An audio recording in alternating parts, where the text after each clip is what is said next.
July 17, 1944. Late morning. A narrow country road near Liverat, Normandy. The staff car slows as it rounds a bend lined with apple trees heavy with summer fruit. Dust hangs in the air, kicked up by the tires, settling on the Feldgrau uniforms inside.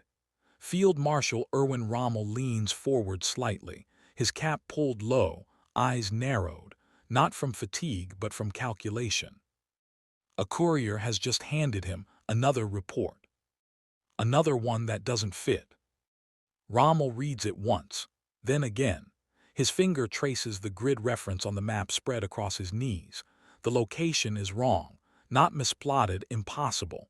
According to German operational maps, that stretch of countryside is empty. No enemy units. No roads suitable for armor. Just hedgerows, sunken lanes, and exhausted infantry divisions barely holding together. And yet the report says American tanks were seen there at dawn. Not scouts, not paratroopers. Tanks. Rommel exhales slowly through his nose. Around him, the countryside looks deceptively calm. Green fields, distant church spires, cattle grazing as if the war were happening somewhere else. You can almost feel the stillness pressing in, the quiet before something irreversible breaks loose. He doesn't raise his voice. He doesn't curse. Rommel simply turns slightly toward his aide, Oberstleutnant Helmuth Lang, and murmurs something too soft for the driver to hear. A whisper, because shouting won't help now. For weeks, Rommel has argued that Normandy is not a static battlefield, that the old rules no longer apply. He warned Berlin that Allied air power makes daylight movement suicidal, that armored reserves pinned to rigid command structures are already dead weight. He demanded freedom to maneuver, to move. Now movement is exactly what the enemy has mastered. The car jerks to a halt. A sudden roar splits the sky. Allied fighter-bombers, Typhoons, come screaming in low, their engines tearing the air apart.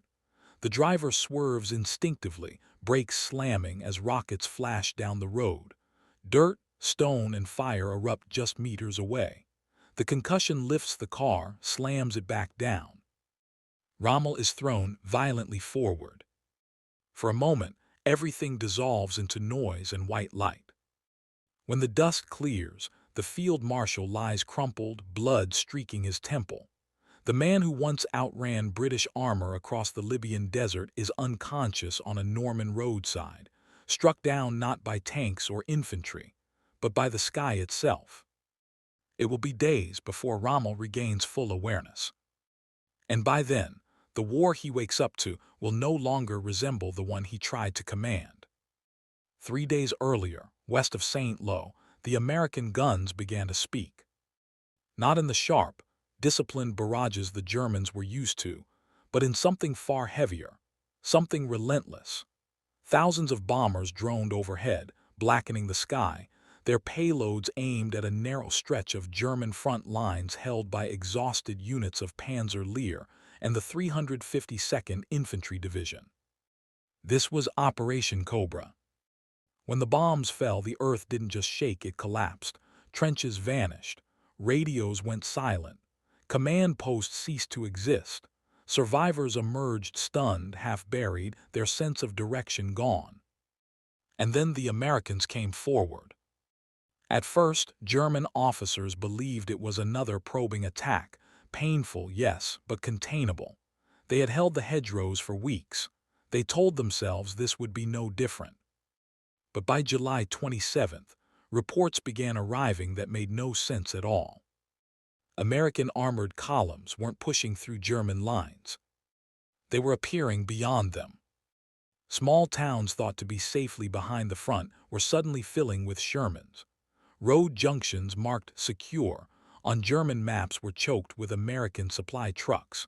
Signals officers intercepted frantic calls from rear area units claiming they were under attack from the west. From the rear, Rommel, before his injury, had begun to understand what this meant. There was no breakthrough line to seal. No single penetration to counterattack. the Americans weren't advancing like a traditional army. They were flowing. Fast-moving armored spearheads bypassed resistance instead of crushing it. Infantry followed in trucks, not on foot. Engineers threw bridges across rivers the Germans assumed would delay the enemy for days. And overhead, Allied aircraft hunted anything that moved. German divisions didn't know where the front was anymore, because the front no longer existed. Only pockets, isolated strongpoints, islands of resistance surrounded by motion. Rommel had built his entire defensive vision on the assumption that if you could stop the Allies at the beaches or pin them in the bocage, you could bleed them white. Now he saw the flaw. This wasn't Verdun. This was something new and terrifying. As his car lay wrecked on that roadside, Rommel was already slipping out of the battle, physically and symbolically.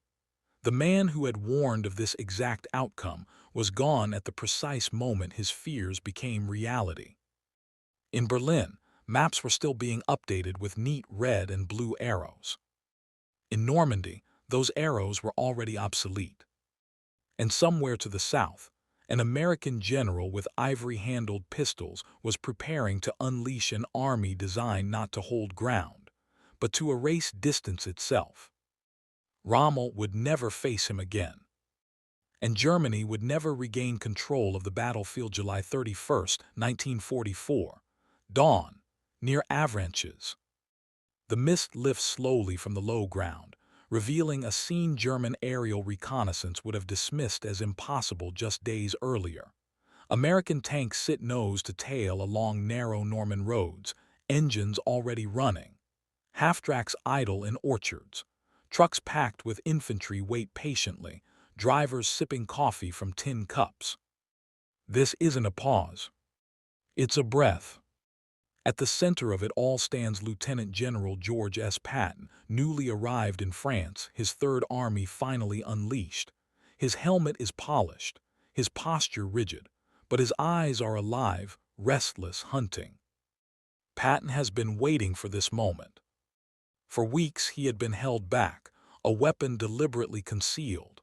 Now the breach has been made, and Patton does not intend to widen it. He intends to pour through it. Orders ripple outward. Armor moves first, not in neat lines but in racing columns. Recon units surge ahead, bypassing villages, marking resistance for follow-on units. Infantry rides trucks instead of marching, clinging to speed like a lifeline. Engineers roll forward with bridging equipment already measured, already rehearsed. You can almost feel it, the sense that once this machine starts rolling, no one knows how to stop it. German commanders to the east begin to panic. Reports flood into 7th Army headquarters. American tanks sighted south of Coutances. Enemy columns moving toward Avranches. Contacts lost. Units unable to withdraw due to air attack. The language of the reports changes. Not enemy pressure. Not localized breakthrough. But enemy everywhere. Field Marshal Gunther von Kluge, Rommel's replacement in practice if not in title, stares at his map in disbelief. He moves pins back and forth, trying to re-establish coherence. But each time he adjusts the line, another report arrives placing Americans behind it. This is not how wars are supposed to work. German doctrine depends on clear fronts, firm flanks, controlled reserves. Even retreat is meant to be orderly. What Patton is doing shatters that logic entirely. His columns don't wait for confirmation. They don't secure every pocket. They leave confused German units staring at empty roads, wondering which direction the war just went. And above it all, Allied aircraft on the daylight. German vehicles that try to redeploy are cut apart from the air. Fuel trucks burn. Staff cars vanish in clouds of dust and fire. Radios crackle, then fall silent. By August 1st, Patton's Third Army officially becomes operational. By August 3rd, it barely matters. The battlefield is already transforming faster than German command can comprehend. Rommel, recovering from his injuries, lies in a hospital bed far from the front, his skull fractured, his vision blurred, but his mind still works. Visitors bring fragments of information. Avranches has fallen. American forces are swinging south, then east. The Cherbourg Peninsula is lost. German divisions are being cut off in Brittany. Rommel listens and understands.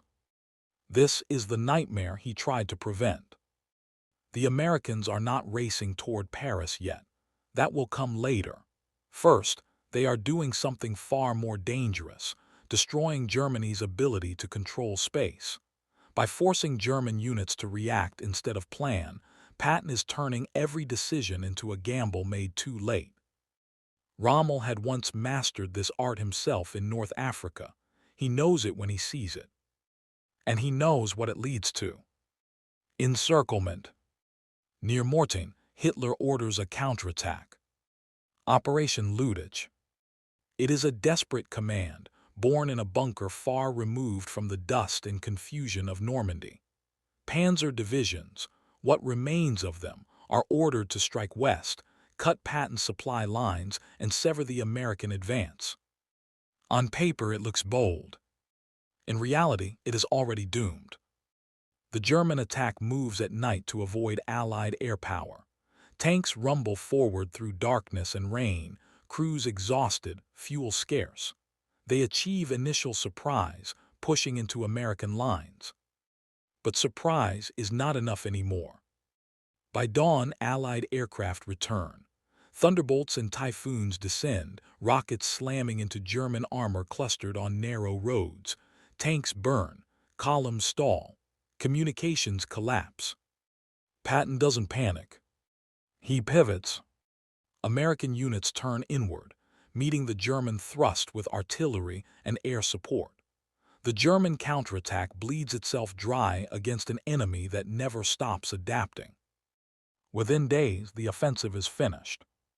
And with it, Germany's last chance to restore order in Normandy. Back at German headquarters, the realization spreads like a chill. The American breakout has not just succeeded. It has irreversibly changed the war in the West. German forces are now being pushed north toward the Seine and east toward Paris, not in planned withdrawals, but in chaotic flight. Units that should have escaped are instead funneling into a narrowing pocket near Falaise. Rommel would have recognized the shape immediately. A trap. One that tightens not through brilliance alone, but through speed. Relentless, merciless speed. As Patton's armor races east, British and Canadian forces press south. The jaws begin to close. Roads clog with German vehicles, horse-drawn wagons, wounded soldiers on foot. Overhead, Allied aircraft circle patiently. Waiting. The whisper Rommel gave his aide weeks earlier now echoes across the entire front. The front is gone. There is only motion. And soon nowhere left to run. August 12, 1944, near Falaise. The air smells of cordite and burning rubber. Smoke hangs low over the rolling Norman countryside, blurring the hedgerows into dark smears. Below it, the roads are alive, packed solid with retreating German columns pressing east-west, anywhere that isn't here. This is no longer an army in motion. It is an army trying to escape. Horse-drawn wagons bump against half-tracks. Panzer IVs idle beside civilian carts stolen from French farms. Wounded men cling to the sides of trucks already overloaded with ammunition and fuel they may never use. Officers shout. Engines overheat. Radios fail. And above it all, the sky belongs to the Allies. Every attempt to move in daylight invites disaster. Fighter-bombers prowl endlessly, diving on columns trapped by their own congestion. A single rocket can block an entire road. One burning vehicle becomes an impassable barrier. The pocket grows tighter by the hour. German commanders know what is happening now. They just can't stop it. To the north, Canadian forces push down from Caen. To the south, American units surge upward, Patton's armor cutting roads and seizing crossings with ruthless precision. Each village taken is not a prize, but a gate slammed shut. This is how an army dies. Not in a heroic last stand, but in traffic jams, confusion, and the slow realization that every road leads into fire. At German 7th Army headquarters, maps are updated constantly, but they lag reality by hours, sometimes days. Staff officers argue over which divisions still exist as fighting units. Others debate routes of withdrawal that are already under Allied artillery fire. Field Marshal von Kluge sends urgent messages to Berlin requesting permission to retreat fully, to abandon heavy equipment, to save what remains of his men.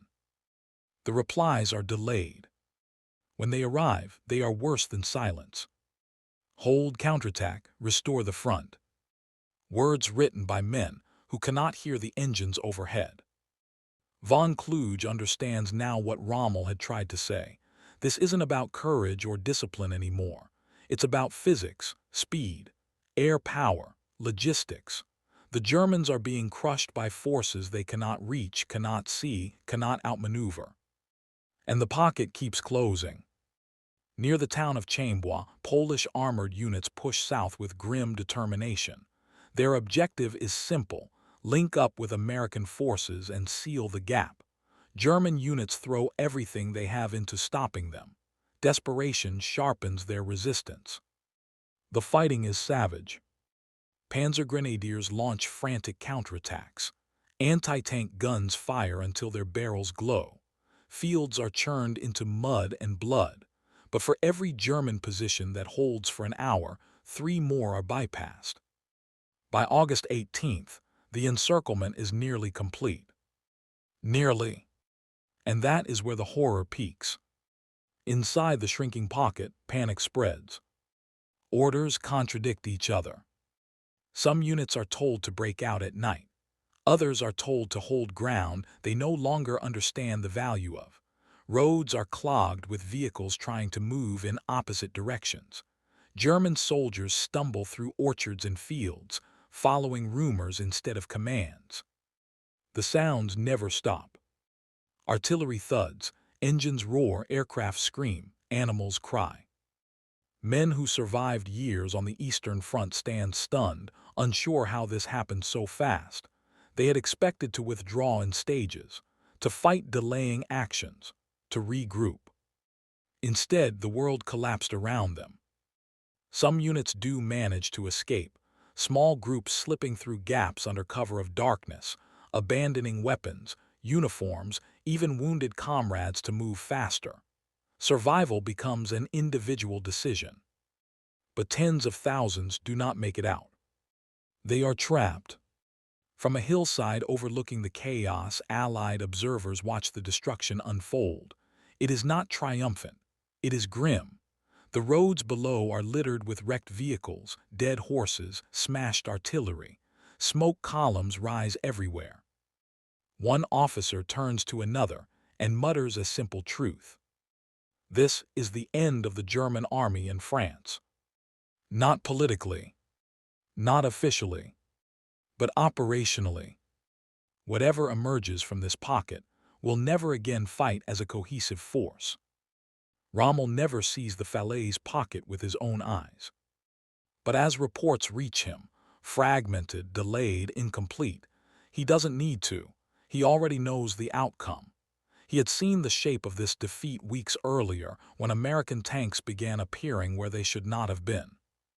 This is what happens when speed defeats structure, when movement overwhelms planning, when a front dissolves into motion. And yet, even as the pocket collapses, the war does not slow. Patton is already thinking beyond it. Beyond the Seine. Beyond Paris. The question now is no longer whether the Germans can stop him. It is how far the momentum will carry before anyone can even try. August 20th, 1944. Normandy countryside near Chambwa. Rommel lies in a quiet hospital room, the muted sun slicing through half-closed blinds. His skull still aches. His vision is blurred. but his mind is sharper than ever. Reports arrive in fragments, some typed, some scrawled, some shouted by exhausted aides. They paint a picture so horrifyingly precise that Rommel feels it in his bones before he reads a single word. The front he had once tried to command no longer exists. Instead, there is motion, constant, unstoppable motion. The Americans, led by Patton's Third Army, have torn through positions that were supposed to hold for weeks. Villages once considered secure have fallen. Roads that German maps marked as controlled arteries are now death traps, clogged with retreating units and burning vehicles. Rommel whispers again to his aide, the words barely audible. It has already gone too far. Outside, the chaos of the Falaise pocket continues. The last German units trying to break out fight desperately, but the Allied grip is relentless. Polish armor closes in from the north, American tanks hammer from the south, and typhoons dive endlessly from the sky. Smoke rises in gray towers, punctuating the green fields with the unmistakable signature of destruction. Every report Rommel receives confirms the truth he had predicted but could never prevent. German forces, scattered and leaderless, are being funneled into a tightening pocket. Supplies are gone. Morale is collapsing. Communication has fractured. Officers argue over escape routes that no longer exist.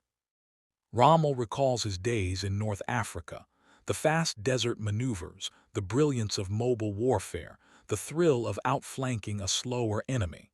He knows Patton has applied the same principle, but this time, the Germans are on the receiving end.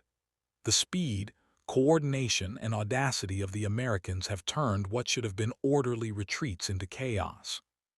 And yet, there's something almost poetic in it, a symmetry between one master of maneuver and another, one who fails to survive the battlefield, the other exploiting that failure to devastating effect. In the pocket, German soldiers run for their lives, some abandoning vehicles and weapons to escape the jaws closing around them.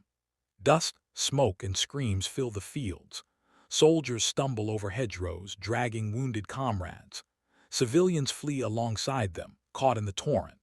Patton's columns, fueled by relentless momentum, move like a living river, cutting off escape and ensuring that disorder spreads faster than the Germans can comprehend. Back in his room, Rommel shakes his head. The whisper he gave weeks earlier, just a private murmur to an aide, is now realized across hundreds of square kilometers. The front has vanished. His prediction, once theoretical, is now undeniable. The German army in Normandy is finished. The field marshal closes his eyes for a moment, imagining the landscape. The roads choked with men and machines, smoke twisting into the clouds, and Allied armor racing toward the Seine. He feels a bitter blend of awe and dread.